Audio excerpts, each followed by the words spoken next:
Salut à tous, donc bienvenue dans cette nouvelle vidéo. C'est une vidéo qui va être un peu particulière parce que voilà, on m'a posé la question il n'y a pas longtemps, un ambulancier en fait qui sort de l'IFA et qui a débuté, et il me demandait comment je peux faire pour être un bon ambulancier. Alors bon, sa question m'a un peu interpellé. En fait voilà, c'était pas la première fois non plus qu'on m'a posé cette question, et je me suis dit pourquoi pas, ça se trouve il y en a d'autres qui se posent cette question, donc c'est pour ça que je fais cette vidéo. Alors j'ai pas la réponse exacte, hein, j'ai pas la science infuse, ça, je vais vous donner pour moi ce qu'est un bon ambulancier. Je prétends pas être bon ambulancier, je vais vous dire selon moi qu'est-ce que c'est. Bien sûr, si j'oublie des choses, vous les noterez dans les commentaires, hein, et j'attends de savoir aussi pour vous c'est quoi un bon ambulancier. Alors, déjà la première chose de base pour être un bon ambulancier, c'est d'aimer son métier. On ne choisit pas d'être ambulancier par hasard. Comme on dit, ambulancier c'est un métier passion. On va pas faire ce métier là parce qu'on a vu de la lumière, on s'est dit je sais pas quoi faire de ma vie, j'aime bien conduire, je sais conduire, hop, je vais faire ambulancier. Non. Déjà, pour la base, le noyau le noyau, c'est d'aimer son métier. Ça, c'est pour moi primordial.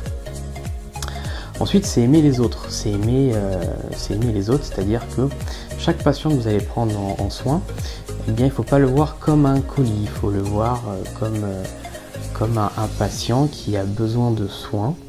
Et il faut dire que voilà, si c'était quelqu'un de votre famille à sa place, comment vous le prendriez en soin. Donc voilà, les patients que vous prenez, c'est pas des colis, c'est des personnes en part entière, c'est des patients qui ont besoin de soins. On va pas les traiter comme des colis, je dénigre pas, mais comme des colis UPS ou autres, quoi. C'est vraiment des personnes, une personne à part entière, donc on va le respecter. On va aussi respecter les autres soignants, c'est-à-dire les autres soignants, on va essayer, on va être cordial avec les autres soignants, que ce soit infirmiers, médecins et aides-soignants. On les prend pas de haut, on reste à notre place, on essaye de créer quand on peut des liens, mais il faut vraiment ne pas se mettre à dos les autres soignants. Donc on reste à notre place, on reste professionnel. On leur montre une bonne image du métier d'ambulancier. C'est aussi avoir un langage professionnel. Vous êtes donc ambulancier, vous êtes professionnel de santé, donc vous devez avoir un langage adapté. C'est-à-dire que, par exemple, je prends un exemple tout bête, mais vous passez un bilan au SAMU, la personne elle se plaint d'avoir mal à la tête. Vous n'allez pas dire la personne se plaint de maux de tête.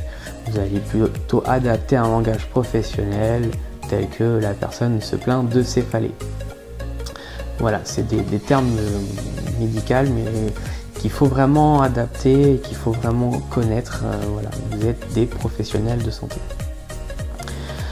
C'est aussi pour moi avoir une conduite adaptée à chaque pathologie, à chaque patient que vous allez transporter. Je prends un exemple tout bête, hein, un patient, vous prenez en charge vous prenez en soin un patient qui souffre de fractures, polyfractures, ou qui a un trauma du rachis. Voilà, vous n'allez pas conduire vite, prendre les dodanes à toute vitesse. Voilà, vous allez plutôt rouler doucement, éviter les nids de poules, prendre les dodanes doucement. Voilà, il faut avoir une conduite souple, il faut avoir une conduite vraiment adaptée à chaque patient, tout comme on ne va pas utiliser les gyrophares, la sirène abusivement en fait, hein. Voilà, la sirène, j'ai déjà vu des ambulanciers mettre la sirène tout le long de la route. Non. La sirène, on va vraiment l'adapter, on va pas la mettre tout le temps, c'est pas un joujou, quoi, hein. Et en plus c'est stressant, la sirène ça va être stressant pour votre patient, et ça peut être aussi anxiogène aussi pour les autres usagers de la route qui peuvent être devant vous et qui vont prendre peur parce que il y a une ambulance qui arrive à toute vitesse avec la sirène. Voilà. Donc on l'utilise vraiment que quand il y a besoin, la sirène. Et comme je disais aussi, voilà, c'est montrer une bonne image une bonne image auprès des autres, auprès de la population, auprès des autres professionnels de santé. On reste courtois, on montre qu'on sait travailler, on fait des bonnes prises en soins, on a un langage adapté, on reste professionnel. Mais c'est aussi se dire que c'est pas parce qu'on est sorti de l'école, on a fini l'école, qu'on arrête d'apprendre. Ça c'est moi moi je vois ça comme ça en fait. C'est pas parce qu'on a fini l'école qu'on doit arrêter d'apprendre. On se forme, on apprend tout le temps. On reste pas sur nos acquis, on révise ce qu'on a appris, on apprend d'autres choses, de nouvelles choses. Hein. C'est ce que moi j'appelle la formation continue. Mais voilà, si je dois résumer vraiment comment être un bon ambulancier, c'est tout simplement d'aimer son métier, que ce soit une passion, et de faire les choses correctement, de faire les choses bien, de bien prendre en soin vos patients, ne pas faire n'importe quoi. Et puis c'est déjà pas mal, hein, on a une bonne base. Donc voilà, j'ai peut-être oublié des choses, ou il y a peut-être des choses que vous n'êtes pas d'accord avec ce que j'ai dit. Et bien vous pouvez les mettre dans les commentaires, on en discute. Et puis vous verrez dans la description de la vidéo, il y a le lien de l'espace membre où justement on propose une sorte de formation continue, de révision des acquis. Et il y a d'autres choses aussi, donc je te laisse découvrir en cliquant sur le lien. N'hésite pas à t'abonner à la chaîne pour ne pas louper les prochaines vidéos. Et puis je te dis à bientôt. Salut!